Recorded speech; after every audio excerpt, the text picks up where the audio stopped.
നമസ്കാരം. Middle east വാർത്തകളിലേക്ക് സ്വാഗതം. ആദ്യം നോക്കാം പ്രധാന തലക്കെട്ടുകൾ. നിലമ്പൂരിൽ സ്ഥാനാർത്ഥിയാകാൻ PV അൻവറിന് തൃണമൂൽ കോൺഗ്രസിന്റെ അനുമതി. നാളെ പത്രിക നൽകും. മത്സരിക്കുന്നത് മലയോര ജനതയ്ക്ക് വേണ്ടിയെന്ന് അൻവർ.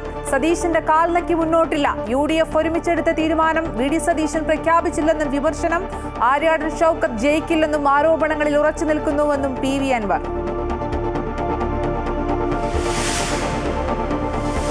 കോൺഗ്രസ് നേതൃത്വത്തിന് രൂക്ഷ വിമർശനവുമായി മുസ്ലിം ലീഗ്. നേതാക്കൾക്ക് ധിക്കാരമെന്നും അൻവർ വിഷയത്തിൽ VD സതീശൻ അനാവശ്യ വാശി കാണിച്ചുവെന്നും ലീഗ് യോഗം.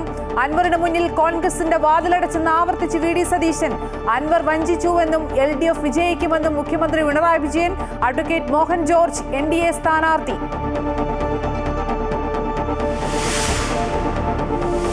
PV അൻവറുമായുള്ള കൂടിക്കാഴ്ചയിൽ രാഹുൽ മാങ്കൂട്ടത്തിലിനെ തള്ളി VD സതീശൻ. കൂടിക്കാഴ്ച തെറ്റെന്ന് സതീശൻ. അൻവറിനെ കണ്ടത് പിണറായിസത്തിനെതിരെ പ്രതികരിച്ച വ്യക്തിയെന്ന നിലയിലെന്നും പാർട്ടി ഏൽപ്പിച്ച ദൗത്യമല്ലെന്നും രാഹുൽ. അൻവറിന് നിലപാട് പിൻവലിക്കാൻ 5-ാം തീയതി വരെ സമയമുണ്ടെന്ന് K മുരളീധരൻ. വേനലവധിക്ക് ശേഷം സ്കൂളുകൾ നാളെ തുറക്കും. പ്രവേശനോത്സവത്തിന്റെ സംസ്ഥാനതല ഉദ്ഘാടനം ആലപ്പുഴ കലവൂർ ഗവൺമെന്റ് സ്കൂളിൽ 5 മുതൽ 9-ാം ക്ലാസ് വരെയുള്ള മൂല്യനിർണ്ണയം കർശനമാക്കുമെന്ന് മന്ത്രി V ശിവൻകുട്ടി. സാമൂഹ്യബോധം വളർത്തുന്ന 10 വിഷയങ്ങൾ ആദ്യ 2 ആഴ്ച പഠിപ്പിക്കും.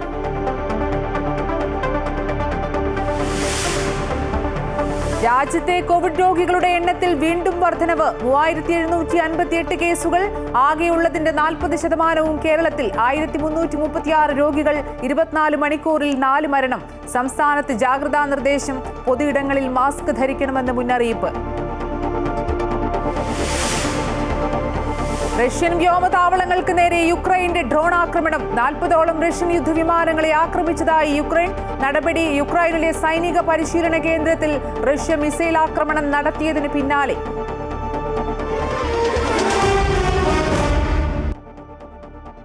വിശദമായി നോക്കാം. നിലമ്പൂരിൽ PV അൻവർ മത്സരിക്കും. തൃണമൂൽ കോൺഗ്രസിന്റെ ഔദ്യോഗിക ചിഹ്നത്തിലായിരിക്കും മത്സരം.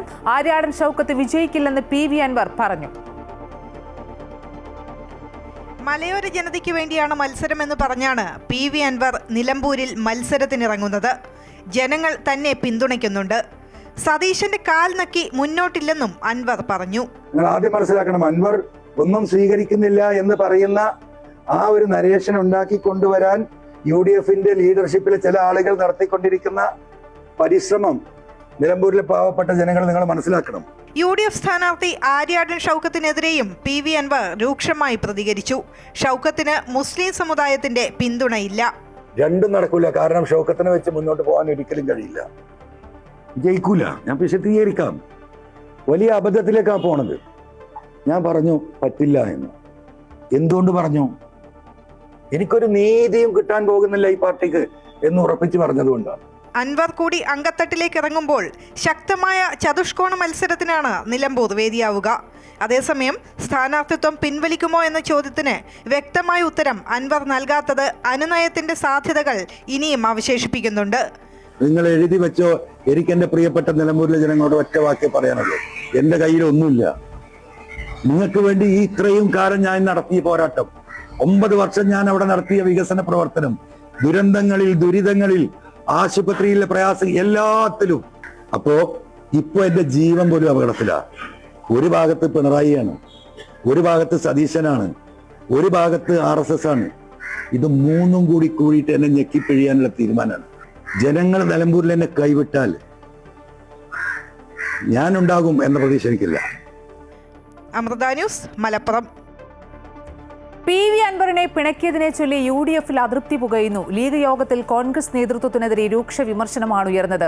അൻവർ വിഷയം കോൺഗ്രസ് നേതൃത്വം വഷളാക്കിയെന്നും സതീശൻ അനാവശ്യ വാശി കാണിച്ചുവെന്നും തെരഞ്ഞെടുപ്പ് ചുമതലയുള്ള നേതാക്കളുടെ യോഗത്തിൽ വിമർശനമുണ്ടായി. അൻവറുമായി ബന്ധപ്പെട്ട വിഷയത്തിൽ കോൺഗ്രസിൽ ഭിന്നസ്വരം ഉയരുന്നതിനിടെയാണ് ലീഗിനുള്ളിലും അതൃപ്തി ഉടലെടുത്തിരിക്കുന്നത്. അൻവർ മത്സരിച്ചാലും നിലമ്പൂരിൽ ജയസാധ്യതയുണ്ട് എന്നുള്ളതാണ് ലീഗിന്റെ വിലയിരുത്തൽ. എന്നാൽ കാര്യങ്ങൾ വഷളാക്കിയതിൽ കോൺഗ്രസിനെതിരെ കടുത്ത വിമർശനമാണ് ലീഗ് നേതൃത്വം മുന്നോട്ട് വെച്ചത്.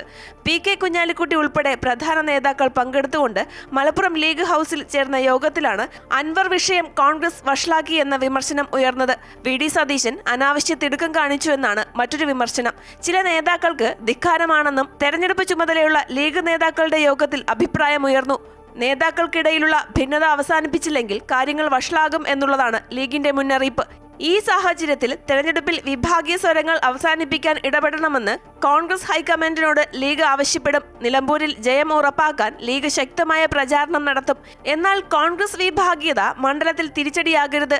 KC വേണുഗോപാലിനെ വിളിച്ച് പരാതി അറിയിക്കാൻ ലീഗ് യോഗത്തിൽ ധാരണയായി. ഏതായാലും ഘടകകക്ഷികൾക്കിടയിൽ ഉണ്ടാകുന്ന അസ്വാരസ്യങ്ങൾ വേഗത്തിൽ പരിഹരിച്ചില്ലെങ്കിൽ നിലമ്പൂരിൽ കാര്യങ്ങൾ അപകടത്തിലാകുമെന്ന് AICC നേതൃത്വം കരുതുന്നുണ്ട്. അതുകൊണ്ട് തന്നെ വേഗത്തിൽ ഇടപെടൽ ഉണ്ടായേക്കും. News desk Amrita news. PV അൻവറിന് മുന്നിൽ കോൺഗ്രസിന്റെ വാതിലടച്ചെന്ന് ആവർത്തിച്ച് പ്രതിപക്ഷ നേതാവ് VD സതീശൻ. നിലമ്പൂരിൽ മത്സരിക്കാനുള്ള അവകാശം അൻവറിനുണ്ട്. UDF-ൽ ഇനി ആരും അൻവറുമായി ചർച്ച നടത്തില്ല. നിലമ്പൂരിൽ UDF സ്ഥാനാർത്ഥിയെ പിന്തുണയ്ക്കണമെന്ന് തുടക്കം മുതൽ അൻവറിനോട് ആവശ്യപ്പെട്ടിരുന്നു. എങ്കിൽ മാത്രമേ UDF അസോസിയേറ്റ് മെമ്പറാക്കൂ എന്നും പറഞ്ഞിരുന്നു. അൻവറുമായി ഇനി ആരെങ്കിലും ചർച്ച നടത്തിയാൽ അത് വ്യക്തിപരം മാത്രമാണെന്നും പ്രതിപക്ഷ നേതാവ് VD സതീശൻ വ്യക്തമാക്കി. അതിനെക്കുറിച്ച് ഒന്നും ഞങ്ങൾക്ക് പറയാനില്ല. ഞാൻ പറയല്ലോ, അദ്ദേഹത്തിന് മത്സരിക്കാനുള്ള സ്വാതന്ത്ര്യമുണ്ട്. ഞങ്ങൾ ഇതുവരെ അദ്ദേഹത്തെ പ്രകോപിപ്പിക്കുന്ന തരത്തിലൊന്നും ഒരു വർത്തമാനവും പറഞ്ഞിട്ടില്ല. ഞങ്ങൾ ഒറ്റ കാര്യവും പറഞ്ഞിട്ടില്ല. ഞങ്ങളുടെ സ്ഥാനാർത്ഥിയെ പിന്തുണയ്ക്കും. ഞങ്ങളുടെ സ്ഥാനാർത്ഥിയെ പിന്തുണച്ചാൽ UDF-ലെ അസോസിയേറ്റ് മെമ്പറാകുന്ന കാര്യം ആലോചിക്കുക. ഞങ്ങളുടെ സ്ഥാനാർത്ഥിക്കെതിരെ ഇന്നും വന്ന് സംസാരിക്കുമ്പോൾ ഞങ്ങൾ ആ വാതിലടച്ചു. ലീഗ് യോഗത്തിൽ കോൺഗ്രസ് PV അൻവറിനെതിരെ വിമർശനവുമായി മുഖ്യമന്ത്രി പിണറായി വിജയൻ. അൻവർ വലിയ വഞ്ചന കാണിച്ചതുകൊണ്ടാണ് നിലമ്പൂരിൽ ഉപതെരഞ്ഞെടുപ്പ് വേണ്ടിവന്നതെന്ന് മുഖ്യമന്ത്രി പിണറായി വിജയൻ പറഞ്ഞു. നിലമ്പൂരിൽ ഇടത് സ്ഥാനാർത്ഥി M സ്വരാജിന്റെ തെരഞ്ഞെടുപ്പ് കൺവെൻഷൻ ഉദ്ഘാടനം ചെയ്യുകയായിരുന്നു അദ്ദേഹം.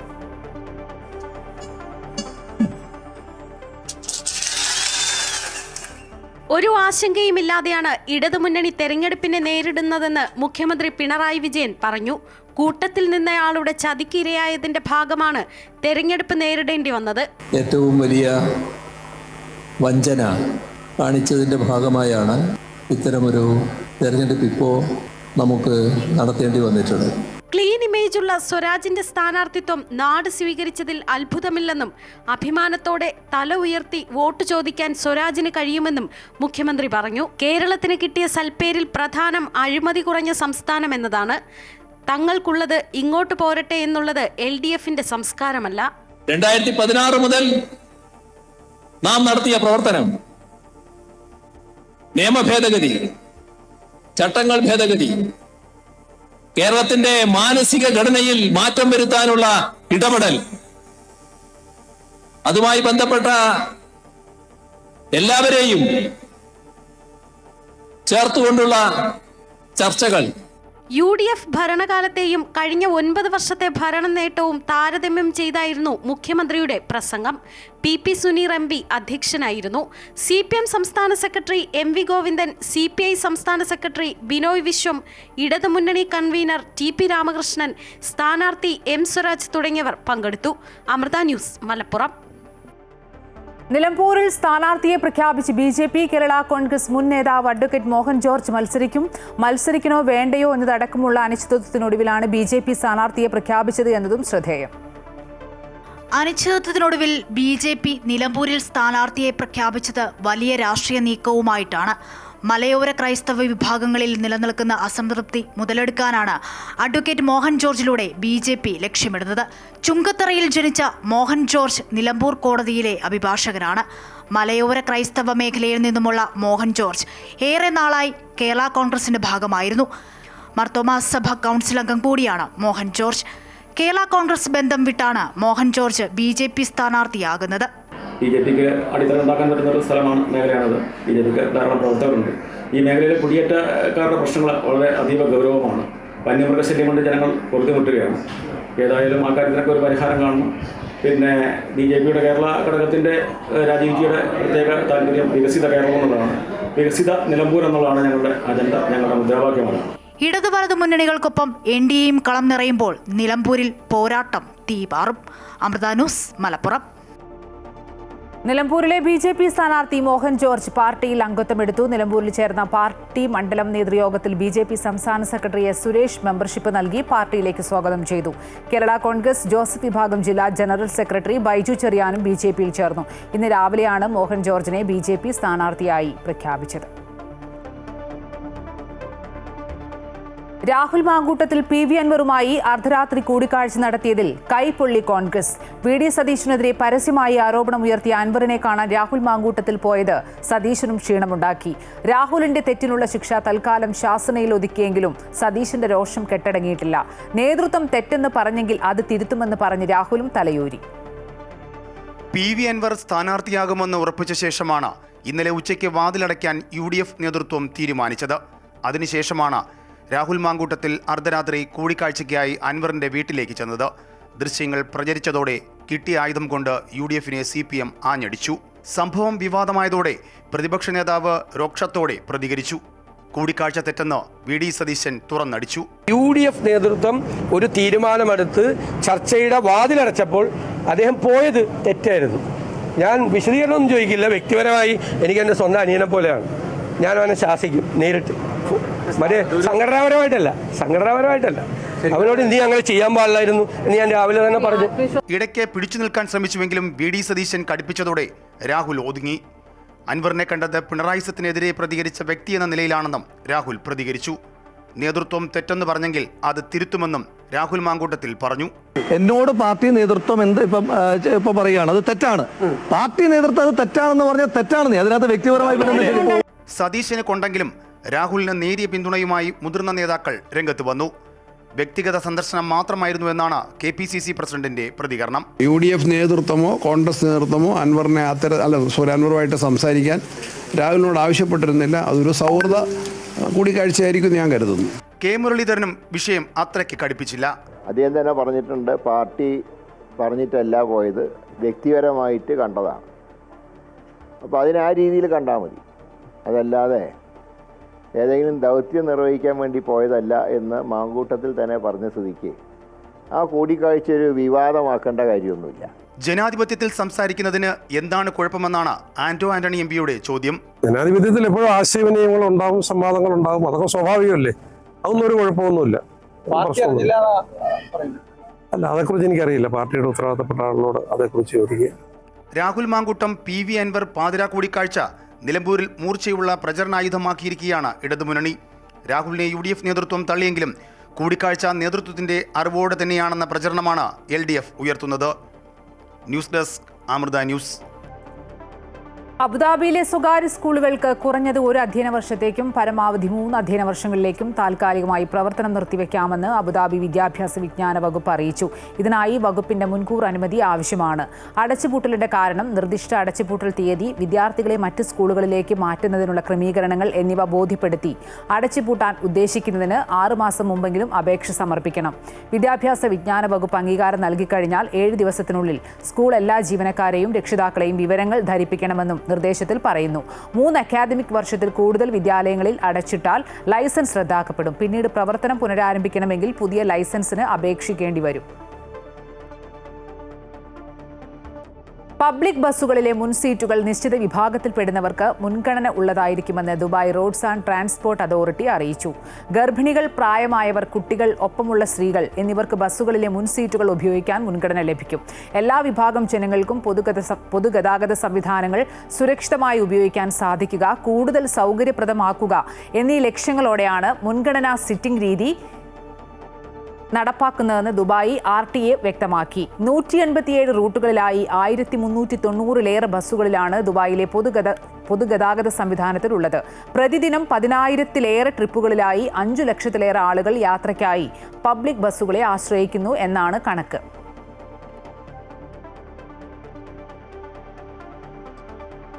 കുവൈറ്റിലെ റിഗൈ പ്രദേശത്തെ അപ്പാർട്ട്മെന്റിൽ ഇന്ന് പുലർച്ചെയുണ്ടായ തീപിടുത്തത്തിൽ മരിച്ചവരുടെ എണ്ണം 6 ആയി. മരിച്ചവരിൽ എല്ലാവരും സുഡാൻ രാജ്യക്കാരാണെന്നാണ് വിവരം. 15-ലധികം പേർക്കാണ് അപകടത്തിൽ പരിക്കേറ്റത്. ഇതിൽ 5 പേരുടെ നില അതീവ ഗുരുതരമായി തുടരുന്നു. പ്രവാസികളായ ബാച്ചിലർമാർ താമസിച്ച ഫ്ളാറ്റിലാണ് ദുരന്തമുണ്ടായത്. അപകടത്തിൽ ഇന്ത്യക്കാർ ആരും ഉൾപ്പെട്ടിട്ടില്ലെന്നാണ് അറിയുന്നത്. രക്ഷപ്പെടാനുള്ള ശ്രമത്തിനിടയിൽ താഴേക്ക് ചാടിയതിനെ തുടർന്നാണ് പലർക്കും പരിക്കേറ്റത്. അർദിയ, ഷുവൈക്ക് എന്നിവിടങ്ങളിൽ നിന്നും എത്തിയ അഗ്നിശമന സേനാ വിഭാഗമാണ് തീ നിയന്ത്രണ വിധേയമാക്കിയത്. രാജ്യത്ത് ചൂട് കൂടിയതോടെ ചെറുതും വലുതുമായ തീപിടുത്തങ്ങളുടെ എണ്ണം വർദ്ധിക്കുകയാണ്. സൗദി അറേബ്യയിൽ മലയാളി വെടിയേറ്റ് മരിച്ചു. കാസർഗോഡ് ബദിയ ബന്തെടുക്ക സ്വദേശി AM ബഷീറാണ് സൗദിയിലെ ബീഷക് സമീപം റാക്കിയയിൽ വെടിയേറ്റ് കൊല്ലപ്പെട്ടത്. ഇന്നലെ രാത്രി വാഹനം കഴുകുന്നതിനിടെ മറ്റൊരു വാഹനത്തിലെത്തിയ അക്രമി സംഘം വെടിവെച്ച് കൊല്ലുകയായിരുന്നു. ശബ്ദം കേട്ട് അവിടെ എത്തിയവർ ആശുപത്രിയിൽ എത്തിച്ചെങ്കിലും വഴിമധ്യേ മരണപ്പെട്ടു. 13 വർഷമായി സൗദിയിൽ ജോലി ചെയ്യുന്ന ബഷീർ ഹൗസ് ഡ്രൈവറാണ്.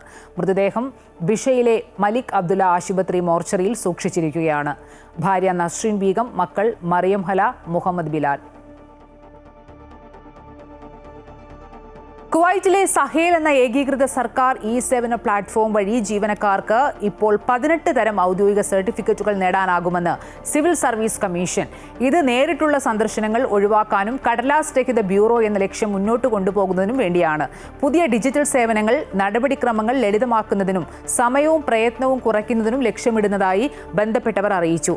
പുതുതായി ലഭ്യമായ സേവനങ്ങളിൽ തൽക്ഷണ സർട്ടിഫിക്കറ്റ് സംവിധാനത്തിൽ സർക്കാർ സ്ഥാപനങ്ങളിലെ ജീവനക്കാർക്ക് ശമ്പള വിശദാംശങ്ങൾ, ശമ്പള കൈമാറ്റ സ്ഥിരീകരണം, കരിയർ പുരോഗതി രേഖകൾ, തൊഴിൽ നില സാമ്പത്തിക രേഖകൾ തുടങ്ങിയവയ്ക്കും പ്രിന്റിംഗ് ഫീസ് അടച്ച ശേഷം പ്രിന്റ് ചെയ്യാൻ സാധിക്കും. അന്താരാഷ്ട്ര യോഗാ ദിനത്തിന് മുന്നോടിയായി Arab region yoga instructor council yoga പരിശീലനത്തിന് തുടക്കം കുറിച്ചു. ദുബായ് നഗരമധ്യത്തിൽ നടന്ന പരിശീലന പരിപാടിയുടെ പശ്ചാത്തലം ശ്രദ്ധേയമായി.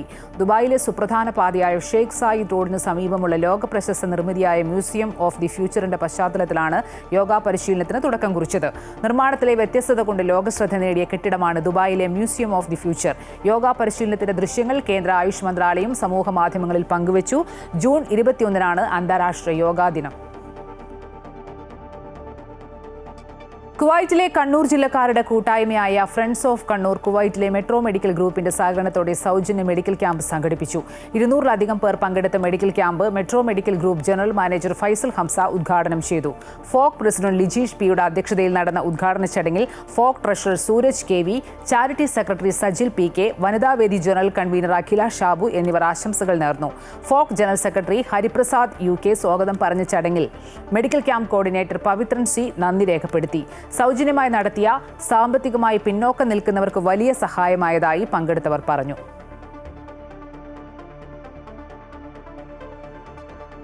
ദുബായിലെ പ്രധാന നിരത്തുകളിലൊന്നായ ഉമ്മു സുഖീം സ്ട്രീറ്റിന്റെ ശേഷി മണിക്കൂറിൽ 16,000 വാഹനങ്ങളായി ഉയർത്താനുള്ള പദ്ധതി പ്രഖ്യാപിച്ച് Dubai roads and transport authority.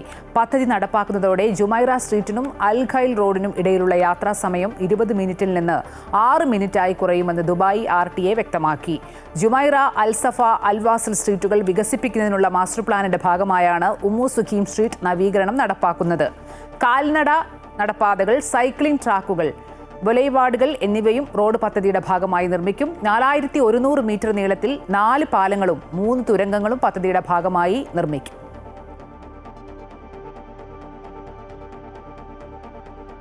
Pathanamthitta ജില്ലാ സംഗമം ജിദ്ദയുടെ 16ാമത് വാർഷിക അമൃതോത്സവം 2025 എന്ന പേരിൽ വർണ്ണാഭമായി സംഘടിപ്പിച്ചു. സംഗമത്തിൽ നാടകവും വിവിധ കലാപരിപാടികളും അരങ്ങേറി. പത്തനംതിട്ട ജില്ലാ സംഗമം ജിദ്ദയുടെ 16ാമത് വാർഷികം അമൃതോത്സവം 2025 ജിദ്ദ ലയാലി അൽനൂർ ഓഡിറ്റോറിയത്തിൽ സംഘടിപ്പിച്ചു. പരിപാടിയിൽ വിവിധ കലാപരിപാടികൾ അരങ്ങേറി.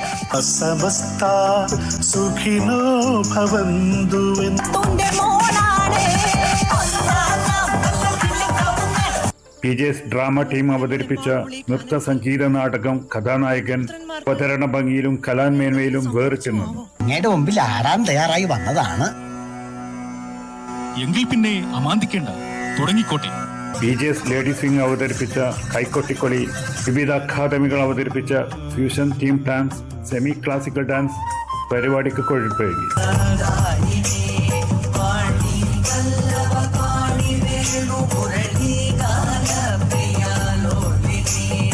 ഒപ്പനയും ഗാനസന്ധ്യയും വാർഷികാഘോഷത്തിന്റെ ഭാഗമായി. പരിപാടി ഇന്ത്യൻ കോൺസിൽ മുഹമ്മദ് ഹാഷിം ഉദ്ഘാടനം ചെയ്തു. PJS പ്രസിഡന്റ് സന്തോഷ് നായർ അധ്യക്ഷത വഹിച്ചു. ചടങ്ങിൽ ഡോക്ടർ ഷിബു തിരുവനന്തപുരം, ജാഫർ അലി പാലക്കോട്, ആർത്ര അജയകുമാർ, സജി ജോർജ്, ബിജി സജി എന്നിവരെ ആദരിച്ചു. മനോജ് മാത്യു, സുശീല ജോസഫ്, നാഥിയ നൌഷാദ് എന്നിവർ അവതാരകരായിരുന്നു. ജോസഫ് വർഗീസ്, നൌഷാദ് ഇസ്മായിൽ, ജോർജ് വർഗീസ് എന്നിവർ നേതൃത്വം നൽകി. Sulfiq റോദായ്, Amrita news, Jeddah.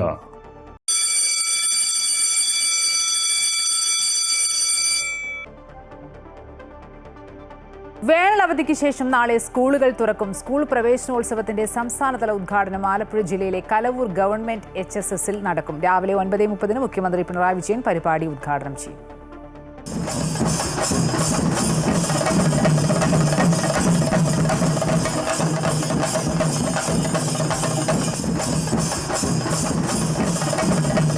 കളിച്ചും ചിരിച്ചും അവധിക്കാലം കണ്ണടച്ചു തുറക്കുന്ന വേഗത്തിൽ കഴിഞ്ഞു. ഇനി പുസ്തകങ്ങളെടുത്ത് തിരികെ സ്കൂളിലേക്ക് പോകേണ്ട സമയമാണ്. അക്ഷരങ്ങളുടെ ലോകത്തേക്ക് തിരികെ എത്തുമ്പോൾ സാമൂഹിക പ്രതിബദ്ധതയുടെയും പൗരബോധത്തിന്റെയും നല്ല പാഠങ്ങളാണ് ആദ്യം പഠിപ്പിക്കുക. പനിയും ചുമയും ജലദോഷവുമെല്ലാം പുറത്തു ചാടുന്ന സമയം കൂടിയാണ് മഴക്കാലം എന്നതിനാൽ ശ്രദ്ധ വേണം. കോവിഡിനെതിരെയും ജാഗ്രത വേണമെന്നാണ് ആരോഗ്യവകുപ്പിന്റെ നിർദ്ദേശം. രോഗങ്ങളുടെ കയ്യിൽ നിന്ന് മാത്രമല്ല, ലഹരിയുടെ കയ്യിൽ നിന്നും കുഞ്ഞുമക്കൾക്ക് സംരക്ഷണം വേണം. സ്കൂളുകളിൽ സഹപാഠികൾക്ക് കരുതലൊരുക്കണം. തെറ്റായ വഴിയിൽ കൂടി സഹപാഠികൾ സഞ്ചരിക്കുന്നത് ശ്രദ്ധയിൽപ്പെട്ടാൽ ടീച്ചറോട് പറയാം. അപരിചിതർ തരുന്ന സമ്മാനങ്ങൾ സ്വീകരിക്കേണ്ടതില്ല. ക്ലാസ് കട്ട് ചെയ്ത് കറങ്ങാമെന്ന ചിന്ത വേണ്ട. അങ്ങനെ ചെയ്താൽ ഇനി ടീച്ചറല്ല എക്സൈസ് ആകും പിടികൂടുക. സംസ്ഥാനത്തെ 101 സ്കൂളുകളെ ലഹരി ഉപയോഗ സാധ്യതയുള്ള ഹോട്ട്സ്പോട്ടുകളായി കണ്ടെത്തിയതിനെ തുടർന്നാണ് നടപടി. കരുതലോടെ സർക്കാർ കൂടെയുണ്ട്. പഠിച്ച് മിടുക്കരായി മുന്നോട്ടു പോകുക. അമൃത ന്യൂസ്, തിരുവനന്തപുരം. നമ്മുടെ കുട്ടികൾ വെറും പുസ്തകപ്പുഴുക്കളായി മാറാതെ മൂല്യബോധവും പൗരബോധവും ഉള്ളവരായി വളരണമെന്ന് വിദ്യാഭ്യാസ മന്ത്രി വി ശിവൻകുട്ടി. അക്കാദമികേതര വിഷയങ്ങളിൽ പ്രാവീണ്യം നേടാനായി ഇത്തവണ കലാകായിക വിഷയങ്ങളിൽ ഒരു പിരീഡ് നിർബന്ധമായി മാറ്റിവെക്കുമെന്നും മന്ത്രി അറിയിച്ചു. 1 മുതൽ 10ാം ക്ലാസ് വരെ എല്ലാ പുതിയ പുസ്തകങ്ങളാണ് എന്നത് ഇത്തവണത്തെ മറ്റൊരു പ്രത്യേകതയാണെന്നും മന്ത്രി പറഞ്ഞു. ദുഃഖവും ആശങ്കകളും നിസ്സഹായതയും നിറയുന്ന ലോകത്ത് രോഗികളെ സ്നേഹത്തോടെയും കാരുണ്യത്തോടെയും ശുശ്രൂഷിക്കുക എന്നത് തപസ് പോലെ അനുഷ്ഠിക്കേണ്ട കർമ്മമാണെന്ന് സദ്ഗുരു ശ്രീമാത അമൃതാനന്ദമയി ദേവി വീഡിയോ സന്ദേശത്തിൽ പറഞ്ഞു. ധ്യാനാത്മകവും ശാന്തവുമായ സമീപനത്താൽ ചികിത്സാരംഗത്ത് കൂടുതൽ സംഭാവനകൾ നൽകാൻ ഡോക്ടർമാർക്കും മറ്റ് ആരോഗ്യ പ്രവർത്തകർക്കും സാധിക്കട്ടെ എന്ന് അമ്മ ആശംസിച്ചു. കൊച്ചി അമൃത ആശുപത്രിയിലെ ന്യൂറോ സയൻസസ് വിഭാഗത്തിന്റെ രജത ജൂബിലി വേളയിലാണ് അമ്മ സന്ദേശം നൽകിയത്. ആത്മസ്വരൂകളായിരിക്കുന്ന എല്ലാവർക്കും നമസ്കാരം. അമൃത ആസ്പത്രിയിൽ ന്യൂറോ സയൻസ് വിഭാഗം ആരംഭിച്ചിട്ട് 25 വർഷം തികയുന്നു എന്ന് അറിഞ്ഞതിൽ എനിക്ക് സന്തോഷമുണ്ട്. ഈ വിഭാഗത്തിലും മറ്റു വിഭാഗത്തിലും പ്രവർത്തിക്കുന്ന ഡോക്ടർമാരുടെയും നഴ്സുമാരുടെയും സേവനം ചെയ്യുന്ന മറ്റെല്ലാ മക്കളുടെയും കഠിനാധ്വാനത്തിനെയും സമർപ്പണത്തിൻ്റെയും മുന്നിൽ നമ്മൾ നമിക്കുന്നു. രോഗം ദുഃഖത്തിൻ്റെയും നിസ്സഹായതയുടെയും ആശങ്കകളുടെയും അവസ്ഥയാണ്. ഏത് തരത്തിലുള്ള രോഗമാണെങ്കിലും അത് പിടിപെടുന്നതും ചികിത്സയ്ക്ക് വിധേയമാക്കുന്നതും സുഖമുള്ള കാര്യമല്ല. അവർക്ക് വേഗം സുഖം പ്രാപിക്കണേ, ആരോഗ്യം വീണ്ടെടുക്കാൻ കഴിയണേ, ഇനിയും രോഗം പിടിപെടരുത് എന്ന് ആത്മാർത്ഥമായി രോഗിക്ക് വേണ്ടി പ്രാർത്ഥിക്കേണ്ട അവസരമാണിത്. രോഗിയുടെ ഹൃദയം പറഞ്ഞ് അവരെ സ്നേഹത്തോടും കാരുണ്യത്തോടും ചികിത്സിക്കുകയും ശുശ്രൂഷിക്കുകയും ചെയ്യാൻ കഴിയണം. ലഹരിയുടെ ആസക്തി സമൂഹത്തിനെതിരെ ഉയർത്തുന്ന ഭീഷണിക്കെതിരെ അമൃത വിശ്വവിദ്യാപീഠം അമൃതപുരി ക്യാമ്പസിൽ ബോധവൽക്കരണ പരിപാടി സംഘടിപ്പിച്ചു. അമൃത വിശ്വവിദ്യാപീഠം അമൃതപുരി ക്യാമ്പസിലെ internal quality assurance cell Kerala പോലീസിന്റെ സഹകരണത്തോടെ സംഘടിപ്പിച്ച ഏകദിന ബോധവൽക്കരണ പരിപാടിയിൽ Thiruvananthapuram range DIG Ajitha Beegum IPS, Kollam city police commissioner Kiran Narayan IPS, Karunagappally ASP Anjali Bhavana IPS എന്നിവർ മുഖ്യാതിഥികളായി. ചടങ്ങിൽ അമൃത സ്കൂൾ ഓഫ് എഞ്ചിനീയറിംഗ് വിഭാഗം associate dean doctor SN Jyothi, spiritual and cultural studies principal Brahmachari Achyuthamrita Chaitanya, CIR വിഭാഗം മേധാവി Brahmachari Vishwanathamrita Chaitanya, students affairs chairman professor ARG Menon എന്നിവർ പങ്കെടുത്തു. ഉദ്ഘാടന ചടങ്ങിന് ശേഷം നടന്ന ബോധവൽക്കരണ സെഷനിൽ മുഖ്യാതിഥികൾ ക്ലാസുകൾ കൈകാര്യം ചെയ്തു. ചടങ്ങിൽ പങ്കെടുത്ത വിദ്യാർത്ഥികൾ ഉൾപ്പെടെയുള്ളവർ അതിഥികളുമായി സംവദിച്ചു.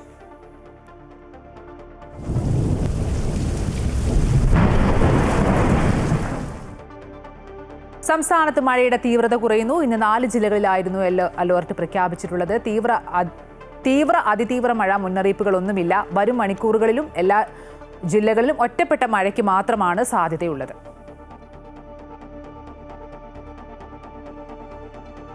സംസ്ഥാനത്ത് കോവിഡ് കേസുകളുടെ എണ്ണം വർദ്ധിക്കുന്നു. രാജ്യത്താകെ റിപ്പോർട്ട് ചെയ്ത കോവിഡ് കേസുകളിൽ കൂടുതൽ കേസുകൾ റിപ്പോർട്ട് ചെയ്തത് കേരളത്തിലാണ്. ആകെയുള്ള 3395 കേസുകളിൽ 1336 കേസുകളും 1 മരണവുമാണ് സംസ്ഥാനത്ത് റിപ്പോർട്ട് ചെയ്തത്. റഷ്യൻ വ്യോമതാവളങ്ങൾക്ക് നേരെ യുക്രൈന്റെ ഡ്രോണാക്രമണം. 40ഓളം റഷ്യൻ യുദ്ധവിമാനങ്ങളെ ആക്രമിച്ചതായി യുക്രൈൻ സൈനിക പരിശീലന കേന്ദ്രത്തിൽ റഷ്യ മിസൈൽ ആക്രമണം നടത്തിയതിന് പിന്നാലെയാണ് യുക്രൈന്റെ നടപടി. SBIയുടെ സഹകരണത്തോടെ കൊല്ലം പ്രസ് ക്ലബ് പഠനോപകരണങ്ങൾ വിതരണം ചെയ്തു. മന്ത്രി KN ബാലഗോപാൽ ഉദ്ഘാടനം നിർവഹിച്ചു. LKG മുതൽ +2 വരെയുള്ള 100ഓളം വിദ്യാർത്ഥികൾക്കാണ് പഠനോപകരണങ്ങൾ നൽകിയത്. SBI deputy general manager Anand Mukthan മുഖ്യാതിഥിയായി. Kollam regional manager GL Sreejith, assistant general manager Jayasree, press club president D Jayakrishnan, secretary Sanal D Prem, treasurer Kannan Nair എന്നിവർ പങ്കെടുത്തു.